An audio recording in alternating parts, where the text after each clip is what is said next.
नमस्कार। टीम बनाइए और 2 घंटे में करोड़पति बन जाइए या फिर घर बैठे लाखों करोड़ों रुपए कमाइए। ये लाइनें हम अक्सर विज्ञापनों में भी देखते हैं और बहुत सारे इस तरह के मैसेजेस भी अक्सर हमें आते हैं जिसमें बिना किसी मेहनत के पैसे कमाने का ऑफर होता है, जो असल में होता है एक जाल, भोले भाले यूजर्स को मनी गेम में फांसने का। जिस तरह से लोगों को तरह तरह के लालच दिए जाते हैं, तमाम परेशानियों से जूझ रहे लोग करोड़पति बनने के सपने में या अपनी समस्याओं से निजात पाने के सपनों में इस झांसे में आकर अपनी कमाई लगाने लगते हैं। फिर इस ऑनलाइन सट्टे के जाल में फंसकर एक दिन अपने आप को लूटा हुआ पाते हैं।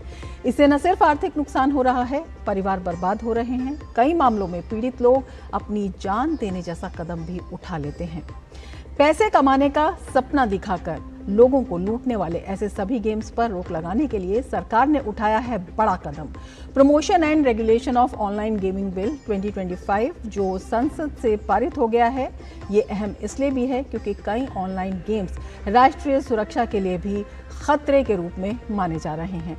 इन तमाम खतरों का क्या है समाधान इस बिल में, इसी पर हम आज करेंगे चर्चा। मैं हूं रमा त्यागी, मेरे साथ जुड़ेंगे खास मेहमान भी।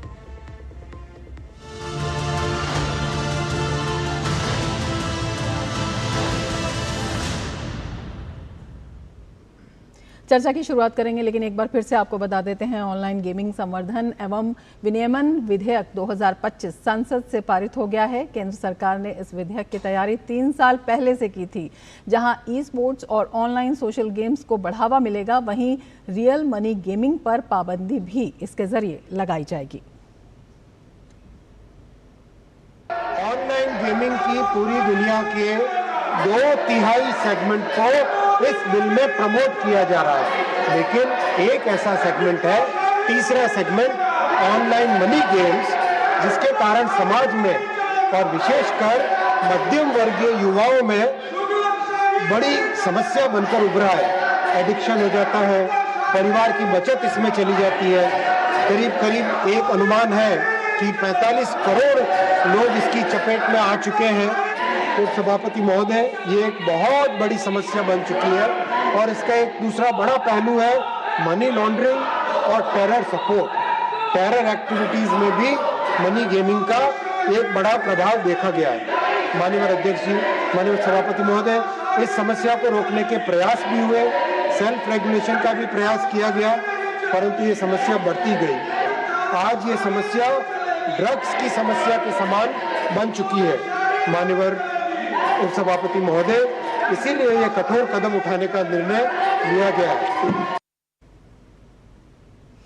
केंद्रीय मंत्री अश्विनी वैष्णव ने यह भी कहा कि ऑनलाइन गेमिंग के पीछे ताकतवर लोग हैं जो इस मामले को कोर्ट में भी चुनौती दे सकते हैं, लेकिन पीएम मोदी हमेशा से युवाओं और समाज के मध्यम वर्ग के हितों को प्राथमिकता देते हैं।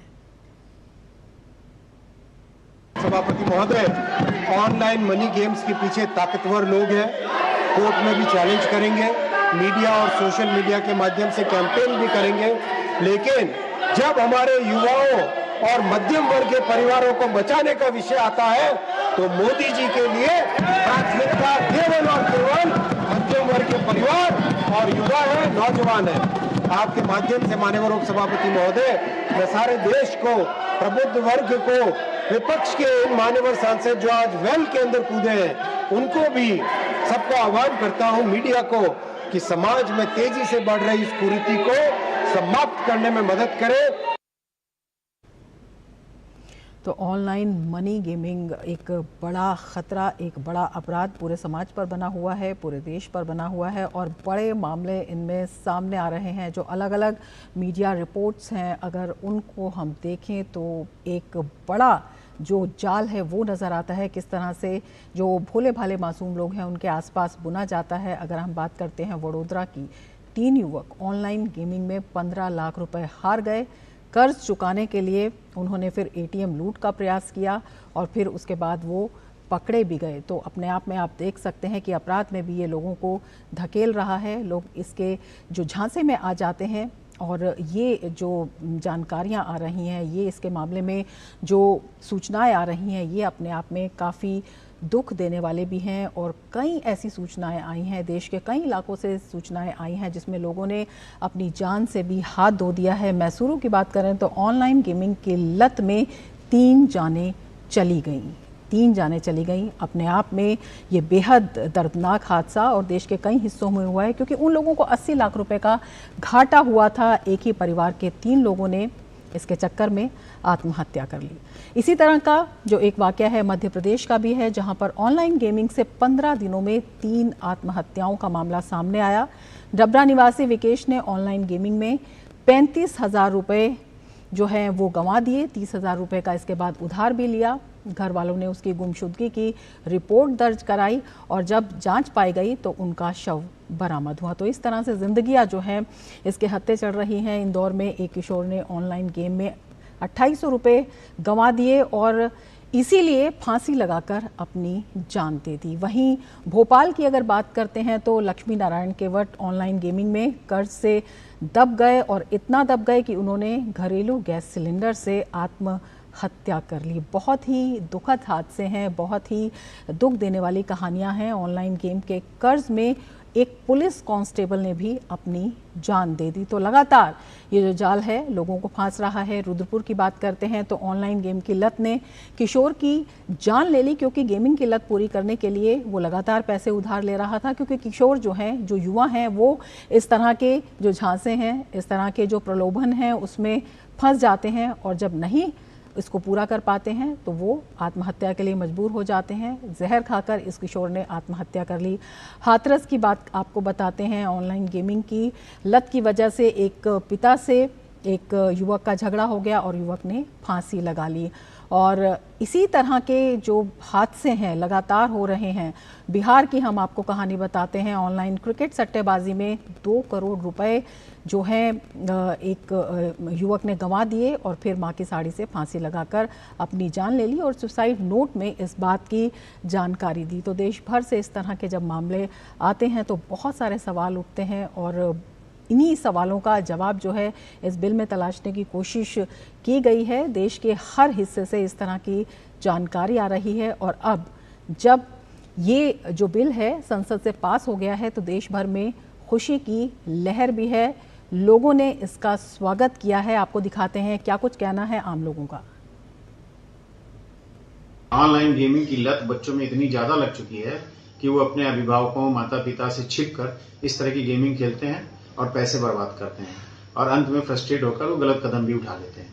इसलिए सरकार ने जो ये कदम उठाया है, अच्छा कदम उठाया है, इस पर पूरी तरह से रोक लगना चाहिए ताकि कोई भी बच्चे ऑनलाइन गेमिंग में पैसा बर्बाद करके अपने और अपने माता पिता को के जो धन को है वो बर्बाद ना करें। बच्चे ऑनलाइन गेमिंग के जरिए घर का पैसा चोरी करते हैं, गलत काम करते हैं, उसके बाद उससे आत्महत्या तक कर लेते हैं, जिससे भविष्य के लिए उनका पूरा कैरेक्टर बर्बाद हो जाता है और पूरा समाज में गंदगी फैलती है। सरकार का यह बहुत सराहनीय और अच्छा कार्य है।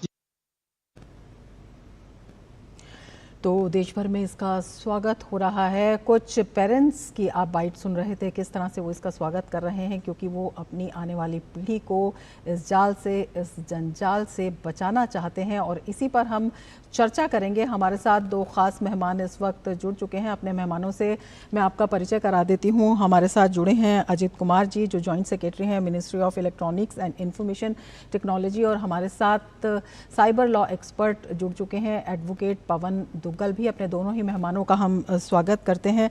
अजीत जी, आपसे सबसे पहले समझना चाहेंगे, जो सरकार है 3 साल से इसकी कोशिश कर रही थी और तमाम इस तरह के तरीके थे कि ये जो ऑनलाइन गेमिंग को प्रमोट करते थे लोग या जो इनके संस्थापक थे या लोगों को इस तरह के जाल में फंसा देते थे, वो किसी ना किसी तरह से बच निकलते थे। अब ये जो बिल पास हुआ है, इसमें किस तरह से इन सभी चुनौतियों का एक समाधान निकाला गया है? जी, बहुत बहुत धन्यवाद इस अपॉर्चुनिटी के लिए। सबसे पहले तो हमें ये समझना पड़ेगा कि ये कानून की आखिर ज़रूरत क्या थी। जैसा आपने अपने उदाहरण में बताया कि एक युवा वर्ग की पीढ़ी, बच्चे इस लत से ग्रसित थे, पर सरकार ने इस पूरी इंडस्ट्री को एक बहुत ही प्रोग्रेसिव और मॉडर्नाइज वे में देखा है। सरकार ने इन गेम्स को 3 हिस्सों में क्लासिफाई किया है। पहले ई स्पोर्ट्स, दूसरे ऑनलाइन सोशल गेम्स और तीसरा है ऑनलाइन मनी गेम्स। तो सरकार ने कहा है, सरकार का जो ये प्रस्ताव है बिल में वो ये है कि ई स्पोर्ट्स जहाँ पर कंपटीशन होता है, स्पर्धा होती है, लोग टीम वर्क के साथ खेलते हैं, या फिर हम लोग स्ट्रेस के लिए, स्ट्रेस को हटाने के लिए, रिलीफ के लिए, एंटरटेनमेंट के लिए चेस, लूडो वगैरह खेलते हैं आप ऑनलाइन, जो कि सोशल गेम्स हैं, उनको प्रमोट किया जाए। उनको और अच्छा कैसे बनाया जा सकता है एजुकेशन के लिए, और अच्छा डिसीजन मेकिंग के लिए बनाया जा सकता है, उनको प्रमोट किया जाए और उनके लिए रिसर्च करके, ट्रेनिंग करके और स्किलफुल इंडस्ट्री में इनोवेशन लाया जाए। ये पूरी 2/3 इंडस्ट्री अलग है। पर जो ऑनलाइन मनी गेम है, जिससे आपने भी सुसाइड के इंसिडेंट बताए, जो आपने बताया कि इतना सारा पैसा लोगों का चला जाता है, ज़िंदगी भर की बचत चली जाती है, लोग उधार लेते हैं, उसको एक तरीके से सरकार ने कहा है कि वो उस तरीके के गेम अब नहीं खेले जा सकेंगे। और 3 प्रकार का हमने इसमें एक तरीके से प्रावधान किया है। पहला, जो ऐसा कोई गेम खिलाता है, ऐसी कोई सर्विस देता है वो। दूसरा, जो इसमें फंड ट्रांसफ़र की जो है फैसिलिटी देता है ऑनलाइन मनी गेमिंग में। तीसरा, जो इसका एडवर्टाइजमेंट करता है। उन तीनों को इसमें सज़ा का प्रावधान है। पर आप ये देखेंगे कि इसमें जो खेल रहा है उसको हमने विक्टिम माना है। हमने ये कहा है कि जब आप अवेलेबल है तभी वो खेल रहा होगा, तो इसको हमने विक्टिम माना है, उसके लिए हमने सज़ा का प्रावधान नहीं रखा है। पर इन 3 कैटेगरी में अगर बार बार ये अपराध होता है तो इसमें सज़ा और बढ़कर दी जाएगी। तो ये मुख्य इसका मैं जो है बताना चाहता हूँ। दूसरा, एक बहुत बड़ा हिस्सा जो इस इंडस्ट्री को चलाता है उसकी तरफ से भी डिमांड थी, समाज की तरफ से भी मांग थी, और हमारे बहुत सारे माननीय संसद सदस्य, पार्लियामेंट्री कमेटी में भी इस चीज़ की चर्चा होती थी कि ये एक अनरेगुलेटेड सेक्टर है, उस विषय में कुछ करना चाहिए, इसलिए सरकार ने ये कदम उठाया है। बिल्कुल। एडवोकेट दुग्गल भी हमारे साथ जुड़े हुए हैं। दुग्गल जी, आपसे समझना चाहेंगे, अगर देखते हैं तो 45 करोड़ से ज़्यादा लोग जो हैं आज इस गेमिंग, सोशल गेमिंग में जो है वो जुड़े हुए हैं, ऑनलाइन गेमिंग में, जिसमें तमाम तरह के जो गेम्स हैं वो आते हैं, और इसमें लगातार जो घाटा है सालाना 20,000 करोड़ का जो है बताया गया है। कितना क्रांतिकारी और ऐतिहासिक कदम है अगर हम समाज की बात करते हैं और इसके साथ ही सुरक्षा की भी बात करते हैं। स्वतंत्रता के बाद अगर कोई ऐसा कानून आया है जिसने भारतवासियों को एक आवाज दी है तो वो ये नया कानून है। क्यों? क्योंकि आज से पहले, बल्कि आज तक भी यही हाल है कि अगर आप ऑनलाइन मनी गेम्स खेलते हैं और अगर आप पैसे गवा देते हैं तो आपके पास कोई रेमेडी नहीं है, कोई इफेक्टिव आपके पास स्ट्रैटेजी उपलब्ध नहीं है। इस संदर्भ में जब हम पा रहे हैं कि ऑनलाइन मनी गेम्स जो है वो कहीं ना कहीं आप समझ लीजिए लीच की तरह हमारे शरीर पर आकर चिपट गई और कहीं ना कहीं हमारे वजूद को इम्पैक्ट कर रही हैं। उस संदर्भ में ये जो नया कानून है, हवा का एक नया झोंका है जो हमारे सामने आता है, जो कहीं ना कहीं स्थापित कर देता है क्रिमिनल लायबिलिटी इन ऑनलाइन मनी गेम्स को लेकर। बहुत सारे लोगों के बारे में के मस्तिष्क में आजकल ये मिस धारणा चल रही है, मिसकंसेप्शन चल रही है कि साहब ऐसा है, सारी ऑनलाइन गेमिंग जो है खत्म हो गई, ठप हो गई है। ऐसा कुछ नहीं है।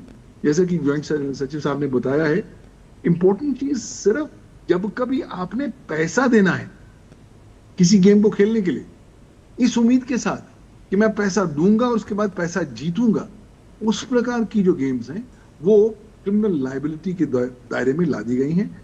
इसका महत्व तो सबसे ये भी है कि अगर मैं सामाजिक दृष्टिकोण से देखूं कि आपने अनप्रेसिडेंटेड फाइन्स का जिक्र किया है। 1 करोड़ रुपए तक का फाइन है जब आप ऑफेंस करते हैं, 3 साल की सजा है, नॉन बेलेबल है, आपको बेल अधिकार के समय पर नहीं मिलती है, और मोर इम्पोर्टेंटली सरकार को और सरकार के चुनिंदा ऑफिसर्स को बहुत सारी पावर्स हैं कि आप अरेस्ट किसी व्यक्ति को कर सकते हैं बिना वारंट के।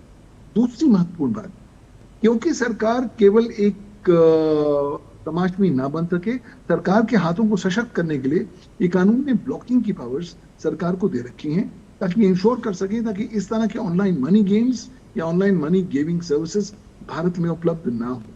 तीसरी महत्वपूर्ण बात, कहीं ना कहीं हमारे युवा जो इस जंजाल में, इस भंवर में फंस चुके थे, उनको बाहर निकालेगा ये कानून, क्योंकि वो उन्हें स्पेसिफिकली नई रेमेडीज, नए आयाम, नई दिशा प्रदान करेगा।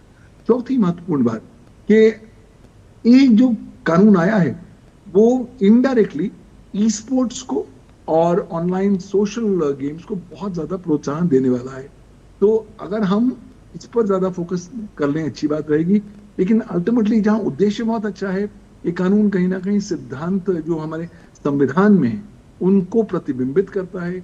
ये कानून लोगों की महत्वाकांक्षाओं को रिफ्लेक्ट करता है, और सबसे महत्वपूर्ण बात, ये कानून कहीं ना कहीं पेरेंट्स के जो दिलों की तार है उसको छोड़ देता है, जो परिवार को छू देता है, जो परिवार आज नष्ट हो रहे थे, जो परिवार आज बिल्कुल पॉवर्टी की कगार पर आ गए हैं इन ऑनलाइन गेम्स की वजह से, उनको काफी राहत मिलेगी।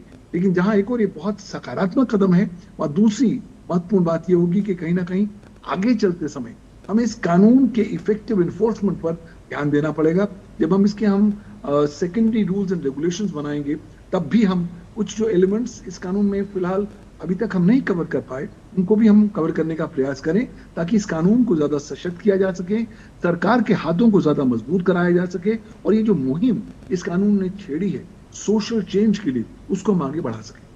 बिल्कुल। अजीत जी, आपसे यही समझना चाहेंगे, जिस तरह से दुग्गल जी ने बताया है कि कानून को बहुत सशक्त करने की ज़रूरत है, इस दिशा में क्या कदम उठाए गए हैं? क्योंकि आज हमने देखा कि अश्विनी वैष्णव जी ने भी कहा कि ऑनलाइन गेमिंग के पीछे जो ताकतवर लोग हैं वो कोर्ट में भी इसे चुनौती दे सकते हैं। इससे पहले भी गेमिंग इंडस्ट्री के कुछ लोग हैं जो लगातार सरकार को लिखते भी रहते हैं, तो किस तरह की वो कंसर्न है और उस पर किस तरह का क्लैरिफिकेशन आप देना चाहेंगे? देखिए, जैसा कि माननीय पवन दुग्गल जी ने बताया कि कानून की आवश्यकता थी और बहुत ही सकारात्मक तरीके से इसको लिया गया है, तो हमने कानून को इस तरीके से बनाया है कि इसके इम्प्लीमेंटेशन में सही तरीके से इसको हम आगे ले जा सकें।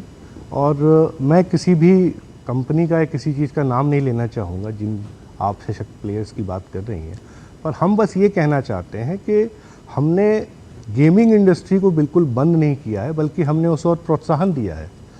हमने ये कहा है कि भाई आप अगर किसी गेम को खेलकर उससे कोई रिटर्न पैसे में या अदर स्टेक्स, हमने उसमें डेफिनेशन दी है कि पैसे के अलावा कोई ऐसी चीज़ जो आपको, जैसे क्रिप्टो करेंसी है, कॉइन है, वो आपको मिलता है, हम वहाँ उसको रोक रहे हैं। और हम ये कह रहे हैं कि समाज का एक बड़ा हिस्सा जो इसको बहुत दिनों से डिमांड कर रहा था, हमारे मध्यम वर्ग को इससे खासकर तकलीफ थी, युवा वर्ग को, तो हमारा एक कंसर्न जरूर है जो हर कानून में होता है कि इसको आगे इम्प्लीमेंट कैसे किया जाएगा। पर मंत्रालय इस विषय में बहुत ही पॉजिटिव है और मंत्रालय ने इसके लिए एक्ट में एक अथॉरिटी का प्रावधान भी किया है जो money game, non money game का क्लासिफिकेशन भी करेगी। उसके अलावा कंप्लेंट के अनुसार किसी को अगर हमें गेम को ब्लॉक भी करना है, उसकी पावर भी आईटी एक्ट के अनुसार हमें मिली हुई है। तो हम इसको बहुत ही सकारात्मक रूप से हम देखते हैं कि हम बहुत ही सफलता से इसको इम्प्लीमेंट कर सकेंगे। बिल्कुल, ये जो चर्चा है हम जारी रखेंगे, लेकिन वक्त हो चला है एक ब्रेक का। आप जुड़े रहिए डीडी न्यूज़ के साथ।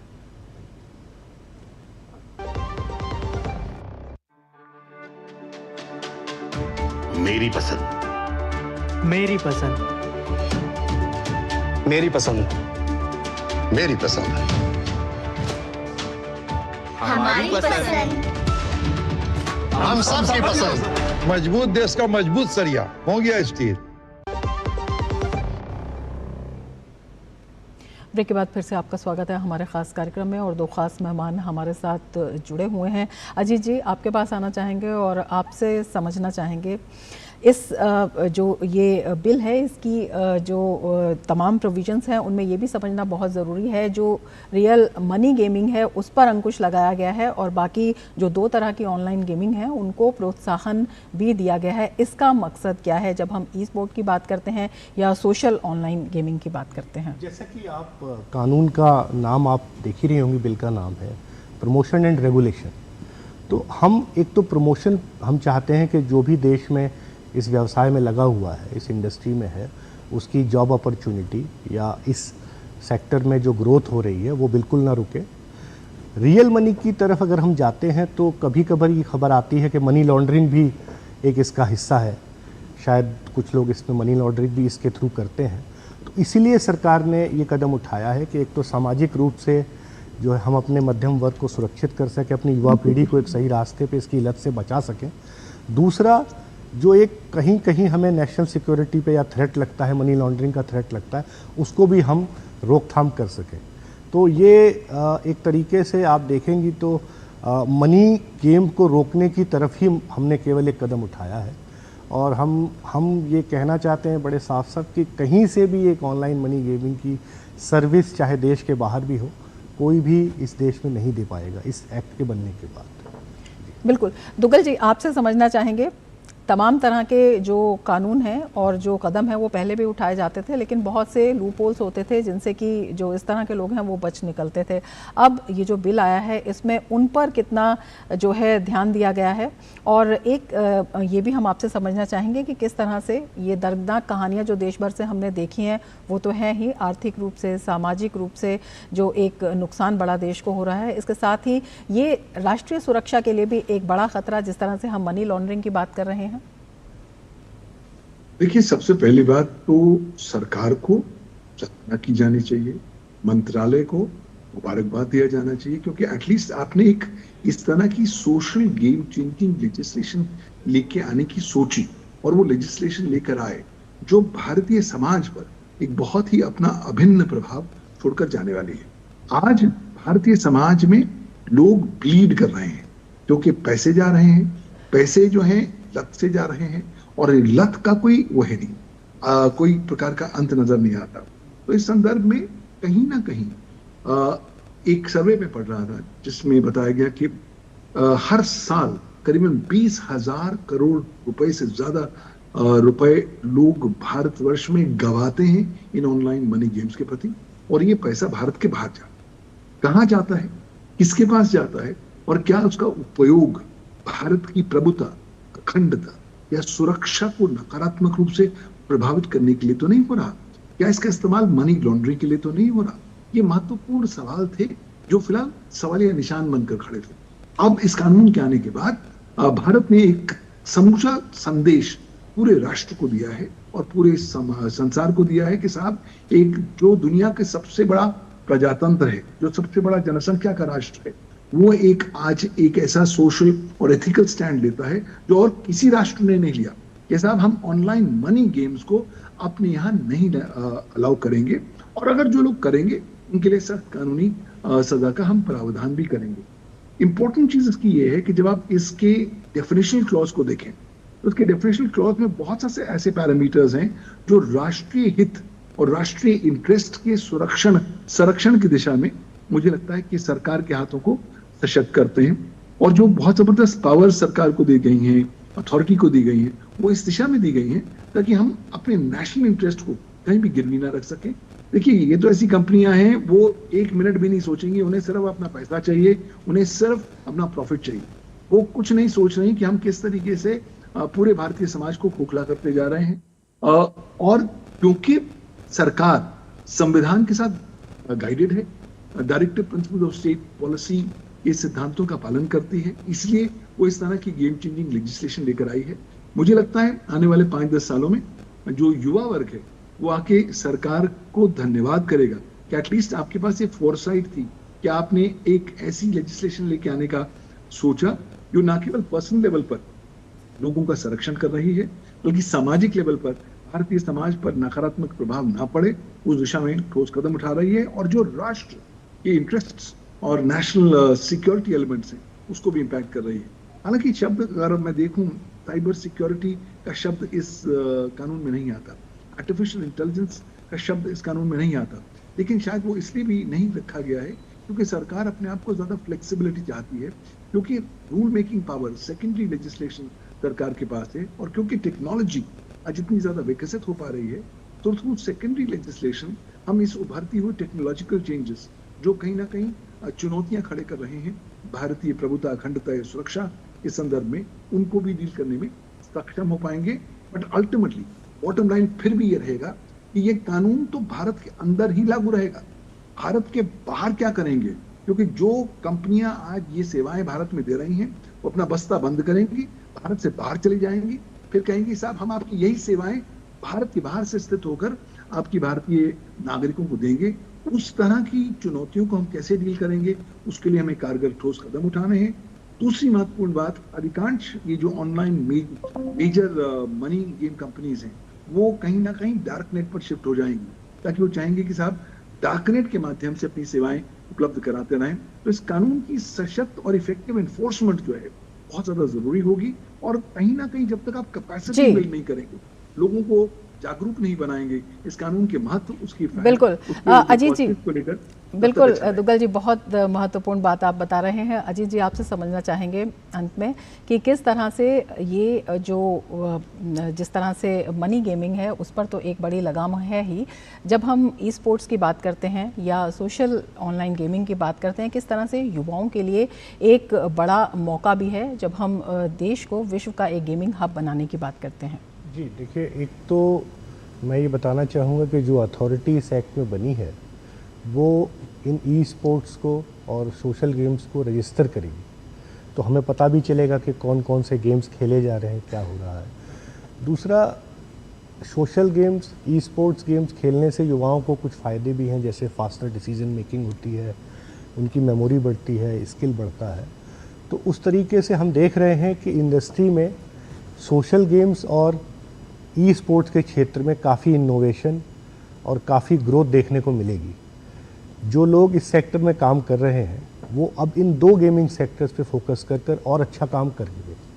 और हमें जो है अब तक जो इस बिल पर प्रतिक्रिया मिली है समाज की भी, और बहुत सारे सोशल वेबसाइट पे काफ़ी पॉजिटिव रिस्पांस है, तो हमें लग रहा है कि देश में एक ऐसा इकोसिस्टम तैयार होगा जिसमें एक साफ़ सुथरी गेमिंग इंडस्ट्री और बहुत ही ग्रोथ के साथ और बहुत ही अच्छी इकोनॉमिक क्रिएटिव इकोनॉमी के साथ बनेगी और तैयार होगी। वैसे वो आने वाले दिनों में हम देखेंगे, पर हमारा प्रयास यही है। बिल्कुल एक बड़ा उद्देश्य है और इसके लिए सकारात्मक प्रतिक्रिया जो है वो भी प्राप्त हो रही है। अजीत जी आपका और दुग्गल जी आपका बहुत शुक्रिया हमसे जुड़ने के लिए और हमारे दर्शकों के साथ इतने महत्वपूर्ण विचार साझा करने के लिए। इसके साथ ही चर्चा में फिलहाल इतना ही, दीजिए इजाज़त, नमस्कार।